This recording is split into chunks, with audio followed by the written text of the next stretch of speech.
owó àpèkánukò kí gbogbo bímọ kí wọ́n kìlọ̀ fáwọn ọmọbìnrin wọn ni o torí pé pa á lónìí pa á lọ́la bí ojú òun ò bá fọ́ bàràbàrà ni ó mọ̀ ríran ọmọkùnrin ọmọ ọdún mọ́kàndínlọ́gbọ̀n kan mọ̀tún rèé nílẹ̀ Kẹ́ńyà ó gbẹ̀mí ìyàwó rẹ̀ ló bá gé sí wẹ́lẹ́wẹ́lẹ́ bí ẹran súyà bó fẹ́ sún jẹ ni ó fẹ́ sọ ń yọ̀ ni àbí ó fẹ́ fi ṣètùtù ọ̀la ẹnìkan ò kúkú mọ̀ àmọ́ gbogbo ẹ̀ ọwọ́ iléeṣẹ́ ọlọ́pàá ó ti tẹ Jagunlabi ọ̀hún báwo lọ́ka ṣe fó mọ́ lọ́wọ́ bó làwọ̀ ṣe ya tọ́rọ̀ ọ̀hún fi di eléyìí tí àṣírí rẹ̀ tí ó bò sọ́wọ́ iléeṣẹ́ ọlọ́pàá ẹ ó láǹfààní láti gbọ́ ọ̀rọ̀ àwọn ikọ̀ agbésùmọ̀mí agbénipa àtàwọn ajínigbé gbowó pa tó fi mọ́ àwọn alọ́nilọ́wọ́gbà bàbá ọlọ́ṣà àti jàgùdà nílẹ̀ Kaduna ojoojúmọ́ ní àbíkú rẹ̀ ó ń sọ ológun dèké o mọ́ gómìnà Uba Sani lọ́wọ́ lọ́tẹ̀ yìí ń ṣe náà kógun jalé wọ́n kógun jàlú wọ́n kógun ja oko àwọn ẹlẹ́kẹ̀rú wọ́n gbé kánsílọ̀ wọ́n gbé lọ lọ́lápá ìyáká wọ́n bínú tán wọ́n tún ṣe bẹ́ẹ̀ èèyàn mẹ́ẹ̀ẹ́dọ́gbọ̀n ni wọ́n tún fi ṣe àdìmẹ́rù lọ ọ̀rẹ́ kí ni wí ìròyìn ọ̀hún gbogbo bí ti ṣe kú àti bí ọ̀bẹ ti ṣe bò ó láò mú wá sí ojú ìwòran yìí láti iléeṣẹ́ Yorùbá Gidi TV ẹ̀yin ẹ sáà ti fàpèrè tẹ́ kẹ́ ẹ mọ́ bá wa ká lọ. Yorùbá Gidi TV. ẹ káàbọ̀ padà owó àwọn àgbà bọ̀ wọ́n ní ó ní ìdáhùn ohun gbogbo owó yìí kan náà ó ní kẹ̀kẹ́ ẹ̀yìn rere nígbà tí àwọn kan tó rí owó ọ̀hún gẹ́gẹ́ bí kẹ̀kẹ́ ìyìn burúkú bí olówó tó bá ṣe ohun gbogbo tán kí ló tún kù tó ló fẹ́ fowó ṣe abálájọ táwọn bàbá wa mọ́nímọ́ní mọ̀yànmọ̀yàn fi máa ń pa lówe wípé kódà tí wọ́n ń pa láṣà mọ̀ wípé ojú ti olówó tó kọ́lé tán tílẹ̀ tún ṣẹ́kù àti pé gan ṣé lóòótọ́ ni pé owó ni ìdáhùn ohun gbogbo ó dáa náà ẹni tí ò lówó ṣé wọn kò rí ilé ayé wá ni àbí báwo ó kúkú ní ohun táwọn ọmọ ilẹ̀ káàárọ̀ wà jírírí tí wọ́n fi ní olówó láyé mọ̀ bí olówó bá ń sọ̀rọ̀ láwùjọ àwọn mẹ̀kúnnù wọn a sì máa mirí lẹ́ngbẹ́lẹ́ngbẹ́ níbi tí wọ́n bá jókòó sí kí ni àìdíà àwọn gan kí ni káwọn òtòṣì kí wọ́n sọ bí ó ṣe kí wọ́n gbẹnu dákẹ́ káwọn èèyàn lè gbọ́ ohun tó lówó fẹ́ sọ ẹ kúkú mọ̀ pé olówó ò fẹ́ ariwo ìran ọmọ mẹ̀kúnnù aráalé kálà kátà ní ń pariwo kiri ìgboro abálájọ tí kò àwọn mẹ̀kúnnù kì í fi yàtọ̀ sí ọ̀lẹ́kújẹ torí pé bí olówó tàbí ọlọ́rọ̀ tó bá gba ìyàwó mẹ̀kúnnù tàbí ọ̀lẹ alápámọ́síṣẹ́ irúfẹ́ èèyàn bẹ́ẹ̀ ní ń pariwo láìláàkiri bí ẹyẹ ìgà nítorí owó kí ló dé táwọn adúláwọ̀ tí wọ́n yan ọ̀dájú tó bẹ́ẹ̀ gẹ́ débi wípé kò sí ìgbésẹ̀ tí wọn ò lè gbé láti di olówó tàbí gba ọ̀nà ẹ̀bùrú fi kọ́rọ̀ jọ bóyá ni wọ́n tilẹ̀ ka owó ẹ̀jẹ̀ rí ẹ̀rí ọkàn àwọn kan ní ẹkùn Áfíríkà ó ti kú pátápátá o bẹ́ẹ̀ sì tún rèé wọn ò bẹ̀rù Ọlọ́run àti ọjọ́ ìkẹyìn àbí kí ni ká ti pe ti John Kama Wambua ọmọ ọdún mọ́kàndínlọ́gbọ̀n nílẹ̀ Kẹ́ńyà tí òun náà gé ìyàwó rẹ̀ sí wẹ́lẹ́wẹ́lẹ́ bí ẹran súyà nílùú Nairobi nílẹ̀ Kẹ́ńyà ẹni tí ọwọ́ àwọn agbófinró ti tẹ̀ ẹ́ nígbà tí àwọn agbófinró ọ̀hún tí wọ́n ń pàráàrò ní nǹkan aago 5 ìdájí ọjọ́ kọkàndínlógún oṣù kínní ọdún 2025 nílẹ̀ mọ́ bá Jagunlabi ọ̀hún ṣé ẹ̀yin náà sì mọ̀ wípé bí èèyàn bó bá ń yọ ilẹ̀ dà ohun abẹ́nú a sì máa yọ irú wọn ṣe àti pé ẹni tí ò bá ṣe ohun ètùfù ni àwọn àgbà bọ̀bọ̀ ní irúfẹ́ ẹni bẹ́ẹ̀ kì í kíyè sẹ́yìnkùnlé torí pé tí èèyàn ò bá rìnrìn àṣà wọn ò lè fọbọ́ lórúfẹ́ ènìyàn bẹ́ẹ̀ báàgì obìnrin tí ọ̀dájú ọkọ ọ̀hún ìyún John Kama Wambua ẹni tí ó gbórúkọ ọmọlẹ́yìn Kristi lérí bíi háràhárà ọ̀hún tó gbé lọ́wọ́lọ́wọ́ ìdájí làwọn ọlọ́pàá kẹ́fù wípé ó mọ̀ mú ìfúnra lọ́wọ́ wọ́n súnmọ́ wọ́n fẹ́ lọ yẹ̀wò ṣe é kúkú mọ̀ pé ìfúnra òun náà ní oògùn àgbà inú àpò tí ẹlẹ́kẹ̀rú gbé lọ́wọ́ yìí ló gé ìyàwó rẹ̀ sí bí ẹran àsun, bó fẹ́ jẹ ni, bó fẹ́ sọ́nyọ̀ ni, àbí ó fẹ́ fi ṣe ètùtù ọ̀la débi pé ó fẹ́ lọ da ìyókù rẹ̀ nù, ẹnikẹ́ni ò kúkú mọ̀. Àmọ́ ilẹ̀ ti mọ́ bá Jagunlabi ọ̀hún, kódà ilẹ̀ mú àṣẹ inú báàgì obìnrin tí bọ̀dá John gbé lọ́wọ́ ọ̀hún ló ṣe àyàn aya rẹ̀ sí, èyún Joy Farida Munani, ọmọ ọdún mọ́kàndínlógún. Lásìkò yìí làwọn ọlọ́pàá mú mọ́lẹ̀ tí wọ́n sì fi ìbọn tarí rẹ̀ nípàkọ́ pẹ̀lú àlàyé pé kó nìṣó ní iwájú nínú ilé gan tó ń gbé ní pàtó, àti pé ibi tó ti pa itú méje tí ọdẹ apẹ̀fọ̀n pa nínú gbórùmọ̀lẹ́ wọn làwọn fẹ́ rí. Gẹ́gẹ́ bí iléeṣẹ́ ọlọ́pàá ilẹ̀ Kenya ti ṣe fi léde, àfi bí odò ẹran nínú yàrá tí ó ti kun aya rẹ̀ ní wẹ́lẹ́wẹ́lẹ́ ọ̀hún lórí o. Kódà ọ̀bẹ tó fi ṣiṣẹ́ abẹ ọ̀hún ó wà nínú ilé ọ̀hún, tó fi mọ́ aṣọ tó wà lọ́rùn olóògbé, èyí tí ó ń ro tótó fún ẹ̀jẹ̀. Kódà iléeṣẹ́ ọlọ́pàá ilẹ̀ Kenya tún kẹ́fìn wípé àwọn ẹ̀yà ara ọmọbìnrin ọ̀hún kan wọ́n ti pòórá o. Síwájú sí ìwádìí àwọn ọlọ́pàá ní pé ọ̀bẹ tí wọ́n bá nínú ilé ọ̀hún lọmọrú ọ̀hún fi budán ìyàwó rẹ̀ nígbà tí ó ń ran sọ́run àṣàǹtẹ̀ nídìí pé Jagunlabi ó fẹ́ mọ́ jayé bíi Ronaldo, ọmọọba Portugal tó ń gbé nílẹ̀ Saudi. Wàyí o, ṣe é kúkú mọ̀, John ká má purọ́ ká má jalè, ọ̀bẹ ti gé lọ́wọ́ báyìí, yóò sì jó lamba níwájú ọba, kó lè jẹ́ ẹ̀kọ́ wípé iṣẹ́ là ń ṣe ká má bàa ṣiṣẹ́, ó sì lè jẹ́ ẹ̀kọ́ fún gbogbo àwọn tó ń bọ̀ lọ́jọ́ iwájú. John yóò dúró nínú igi àkámà o nígbà tí yóò sọ fún ilé ẹjọ́ ọ̀hún ohun tó rí lọ́bẹ̀ tó ìgàrọwọ́ àti ìdí pàtó tó fi wòye wípé pípa ló tọ́ sí aya àwọn, èyún Joy Farida Munani, ọmọ ọdún mọ́kàndínlógún, tí í ṣe ìyàwó ilé rẹ̀. Ẹni tí ó ń bá ikú rìn ṣùgbọ́n tí ò fúnra, ká ní aya ọ̀hún ká ló mọ̀ ni, ìbá ti yẹra fún John, ṣùgbọ́n John ó dàbí ọgbọ́n, ó gba ẹ̀mí obìnrin ọ̀hún tó sì ṣeéṣe kó jẹ́ pé ètùtù ọ̀la ló fẹ́ fi ṣe. Ẹ̀gbọ́n náà, ìjọ wo gan ní pàtó làwọn èèyàn ilẹ̀ yìí, àtolówó àti tálíkà, ohun àwọn kò là kò ṣagbe, tí wọn yóò sùn tí wọn yóò sì forí lésùn ká débi wípé oorun wọn àsùn fọlọ́lá ní òrí, yàtọ̀ sí bí máa sunrun adìyẹ tàbí ti àgbọ̀nrín, oorun paná ojú kan fìkan ríran bíi tàwọn onímọ̀nàwá, torí pé tí èfúfù líle àwọn ikọ̀ ajínigbé gbowó pa àwọn gbágbàgbágbà tí wọ́n ti gbóyín gbórígèdè rúmọlẹ̀ nídìí ká palẹ̀ ẹni mọ́, bí ìgbà tí àṣádì bá gbé ọmọ díẹ̀ tàbí gbéku nínú pápá, bá ń dààmú àwọn oníkẹ̀tẹ̀kẹ́ ògì láwùjọ lè yìí, kó níyẹ̀ fún àwọn èèyàn wa kí wọ́n yá mọ́ fúnra ni o. Torí pé bí ikú bá ń pa ojúgbà ẹni, òwe báyìí náà ló ń pa á fún ni. Fún àwọn ikọ̀ adìhámọ́ra ogun gẹ́gẹ́ bí agbésùmọ̀mí láti wọ ilé odidi kánsílọ̀, èyún Abdul Musa, ẹni tí í ṣe kánsílọ̀ wọ́ọ̀dù Arak nínú ìjọba ìbílẹ̀ Sanga nípínlẹ̀ Kaduna, láti di ẹni táwọn ẹlẹ́kẹ̀rú ọ̀hún yóò fi ṣe àdìmẹ́rù lọ, ó tó ohun àpérò fọmọ ẹ̀rín wo ni o. Ó sì yẹ kí àwọn aláṣẹ ilẹ̀ yìí kí wọ́n ní àròjinlẹ̀ dáadáa pẹ̀lú ìfọwọ́sowọ́pọ̀ àwọn agbófinró ilẹ̀ wa, lẹ́yìn tó jẹ́ pé ìjọba ìpínlẹ̀ ọ̀hún ó ń gbìyànjú lábẹ́ gómìnà Uba Sani láti dá àlàáfíà padà sínú ìpínlẹ̀ Kaduna, ṣùgbọ́n gbogbo ìgbìyànjú rẹ̀ pàbó ló ń já sí o, torí àwọn eruku ọ̀hún bí ìjọba ìpínlẹ̀ Kaduna ti ṣe ń gé wọn níka ni wọ́n tún ń bọ òka, tí àbíkú wọn sì ń sọ ológun ìjọba ìpínlẹ̀ Kaduna di èké.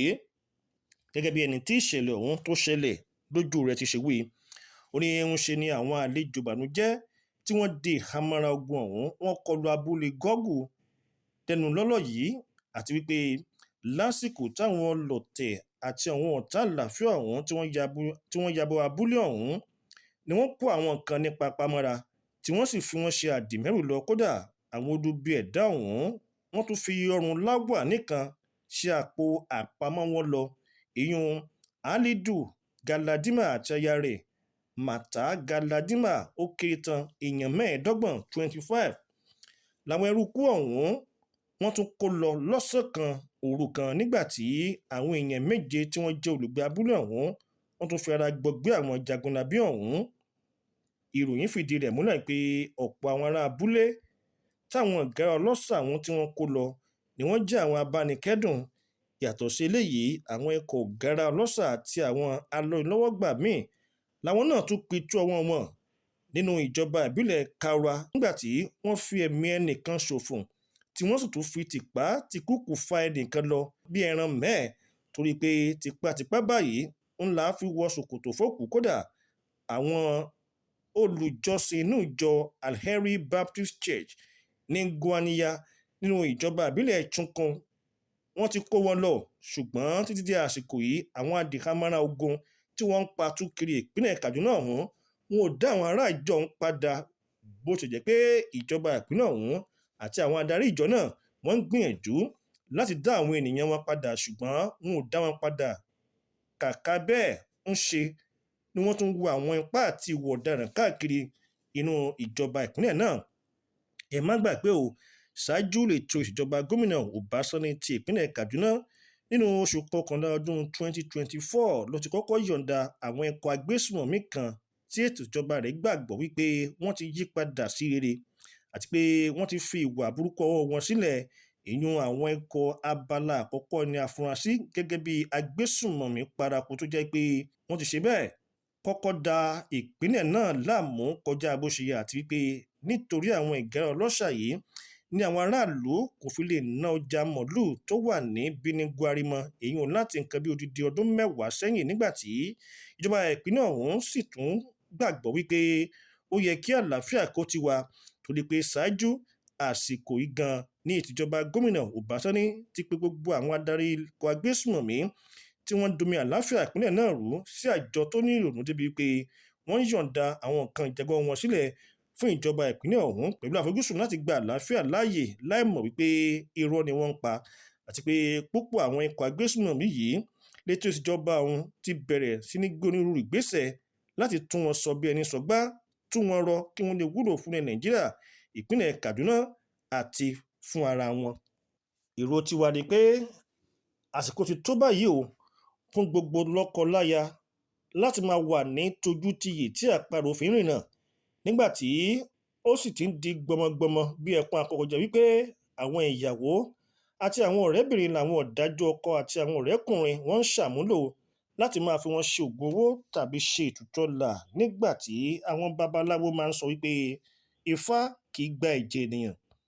Àwọn obìnrin sì gbọdọ̀ ṣọ́ ara wọn dáadáa ni o, torí pé àwọn ọkùnrin kan wà lójúmọ́ tó mọ́ lónìí tó jẹ́ wípé agbo ọ̀dájú làwọn òbí wọn bí wọn lọ́mọ sí. Síwájú sí ó yẹ káwọn èèyàn àwùjọ ilẹ̀ wa kí wọ́n fura sí ìrìn àjò àti gbogbo ìgbésẹ̀ àwọn ọmọ wọn obìnrin, ní pàápàá jùlọ àwọn ìyá tí wọn kì í bìkítà ibi tí ọmọ wọn tó ti ń rí owó láti fi ra ẹ̀rọ ìbánisọ̀rọ̀ oní $1.5 million ìyún 1.5 million naira, báàgì ilẹ̀ òyìnbó àti àwọn irun òyìnbó lówó iyebíye, àwọn ẹ̀ṣọ́ ara míì tí owó rẹ̀ tó gara kọjá èyí tí ọmọdé lè ra, ìyún ọmọdé tí ò níṣẹ́ lọ́wọ́, léyìí tó sì fà á débi pé ọ̀pọ̀lọpọ̀ àwọn obìnrin ọ̀hún ni wọ́n ń torí ọlà máa pàdánù ẹ̀mí wọn. Ọmọ ò ṣàgbàfọ̀ ṣùgbọ́n ọmọ ń kaṣọ wọlé, ẹ ò sì fúnra, ẹ rójú olè ẹ ò sì mú, àfàìmọ̀ káwọn òbí tàbí alágbàtọ́ irúfẹ́ bẹ́ẹ̀ kó má padà kábàámọ̀ nígbà yìí ni o lórí irúfẹ́ àwọn ìgbésẹ̀ bẹ́ẹ̀. Ọ̀pọ̀ àwọn ọmọbìnrin olójú èdè òde wòyí kò fẹ́ mọ ibi tí àwọn ọ̀rẹ́kùnrin abanijẹ́ṣẹ́ wọn ti rí owó náà, ìyún àwọn ọ̀rẹ́kùnrin wọn tí wọ́n ń náwó bí ẹlẹ́dà.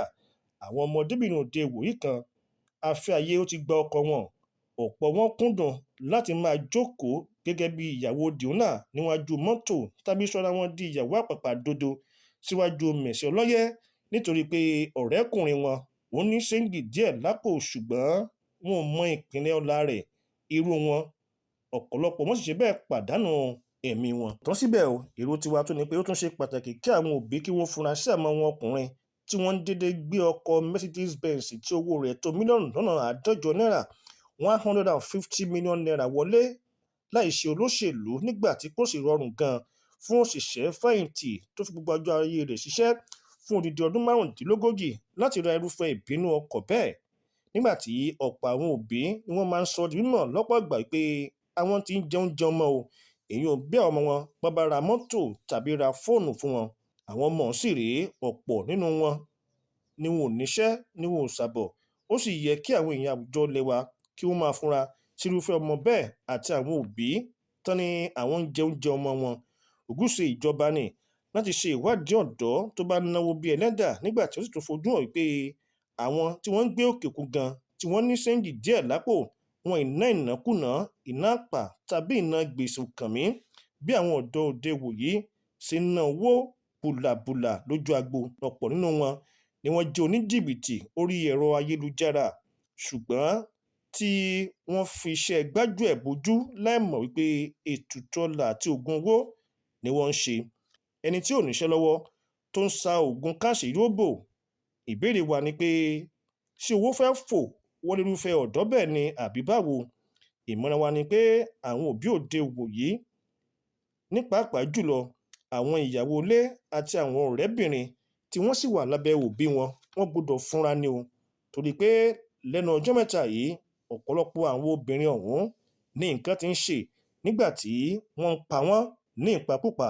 Ó yẹ kí àwọn ọ̀dọ́ òde wòyí tí wọ́n jẹ́ obìnrin kí wọ́n mọ̀ pé ọ̀pọ̀ nínú àwọn ni àwọn ti di èrò ọ̀run láti pàṣẹ àwọn ọ̀rẹ́kùnrin ológun owó tí wọ́n ń pa wọ́n káàkiri ẹkùn Áfíríkà yìí. Àwọn àgbà bàbọ̀ ni ajá tí ó bá sọnù inú wọn ò ń gbọ́ fèrè ọlọ́dẹ. Àbọ̀rọ̀ ń ṣe sọ fọmọlúàbí tó bá dénú ẹ̀ yóò dòdìdì ni. Ó yẹ o kí àwọn òbí àti alágbàtọ́ kí wọ́n mọ̀ wípé ó ṣe pàtàkì kí wọ́n mójútó àwọn ọmọ wọn, torí pé ikú tó ń pa lọ́tún tó ń pa lósì yìí ó tó ohun àpérò fún wọn. Ọ̀pọ̀ àwọn ọ̀dọ́ tí wọ́n jẹ́ ọkùnrin ni wọ́n gbàgbọ́ wípé ohun tí ọwọ́ àwọn ò tó àwọn á sì fi gọ̀gọ̀ fà, àti pé irúfẹ́ àwọn ọ̀dọ́ bẹ́ẹ̀ ọ̀nà ọ̀run ló ṣeé ṣe kí wọ́n padà kẹ́yìn ayé wọn sí. Àsìkò tó báyìí o fún àwọn ìyàwó olójúkòkúrò àti àwọn ìpẹ́rẹ́ ọlọ́mọge òde ìwòyí tó jẹ́ pé owó olówó ni wọ́n ranjú mọ́ kiri, tọ́pọ̀lọ̀ wọn ń wá ibi tó tutù láti bá sí láì mọ ìpinnu ọ̀la ẹni ẹlẹ́ni. Kí wọ́n kíyèsí wípé ẹni tí ò bá kú ní ilé ayé, irú wọn ní jẹran tó tóbi ju erin lọ, àti pé ẹni tí ò kú ni irú wọn ní jogún òkè òkè ọ̀hún. Anthony Adéwálé Adégbáyé ló ń jábọ̀ ròyìn fún iléeṣẹ́ Yorùbá Gidi TV. Òkè lórúkọ lóòtú ètò yìí Ọlákúnlé Fásùgbà. Ẹ kàn sí ojú òpó ìtàkùn YouTube wa Yorùbá Gidi TV. Ẹ bá wa like ẹ, ẹ bá wa share ẹ, kẹ́ ẹ sì tún bá wa subscribe sórí ẹ̀ pẹ̀lú. Títí gbà míì tá ò tún pàdé, a kí yín o, ẹ kú dédé àsìkò yìí lẹ́ẹ̀kan sí ire o. 4 Cardinals Goods and Services Limited.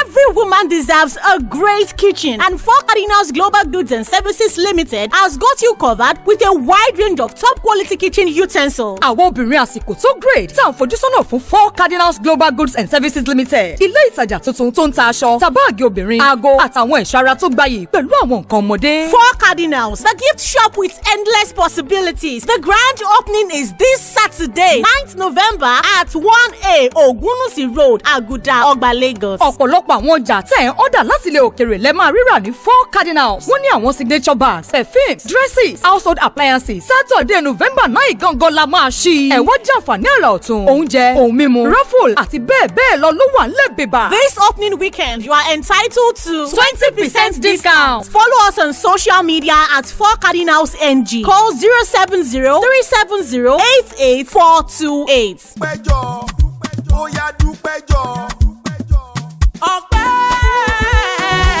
Ọpẹ́ la mú wá o.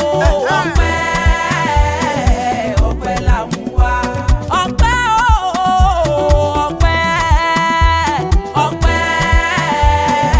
Ọpẹ́ la mú wá. Thank you. Àwa dúpẹ́ fọba tó dá wa sí. Ọpẹ́ la mú wá. Ọpẹ́ ìyìn ọpẹ́.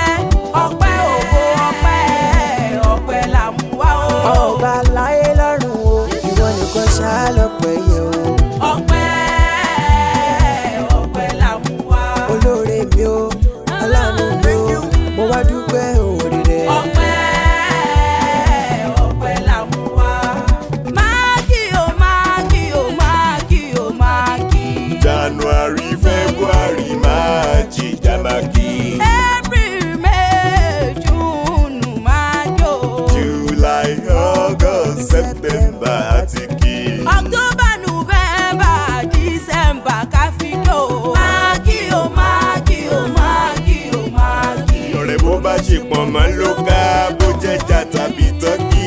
Bọ́dún tuntun bá wọlé oníṣe tàwa lọ́gbẹ̀ wọn. Àní bó bá ṣe pọ̀n mọ́ ló ká, bó bá ṣe pọ̀n mọ́ ló ká, bó jẹ́jà tàbí tí ń kó bọ́dún tuntun bá wọlé ká má ṣe tà wá lórí àìsàn o. Ẹni nòdò tó ńlá ṣúgà jẹ̀dí ló máa pa.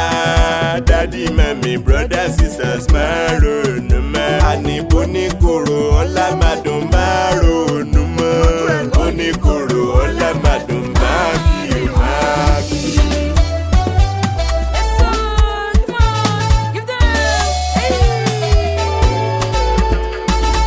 Eré kí lọ́lọ́kadà fẹ́ sá tó máa bá plane. Eré kí lọ́lọ́kadà fẹ́ sá ó tó máa bá plane. Irọ́ ni.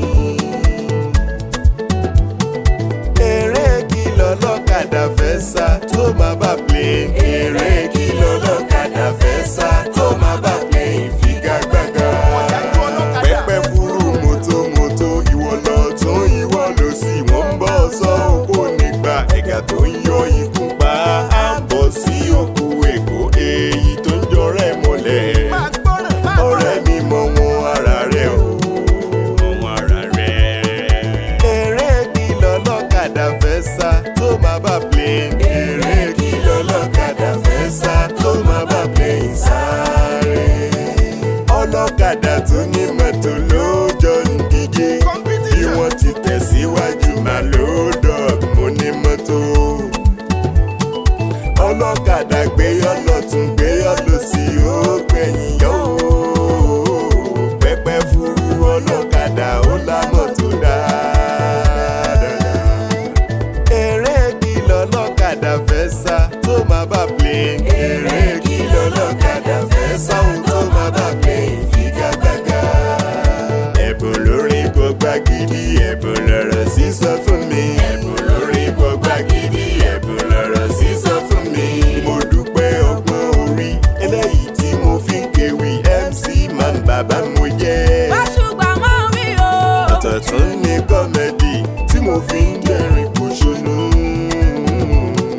Tí mo fi ń dẹ́rìn kòṣónú. Eré kí lọ́lọ́kadà fẹ́ sá tó máa bá plane. Eré kí lọ́lọ́kadà fẹ́ sá ó tó máa bá plane. Figagbága. Eré kí lọ́lọ́kadà fẹ́ sá tó máa bá plane. Eré kí lọ́lọ́kadà fẹ́ sá ó tó máa bá plane. Figagbága.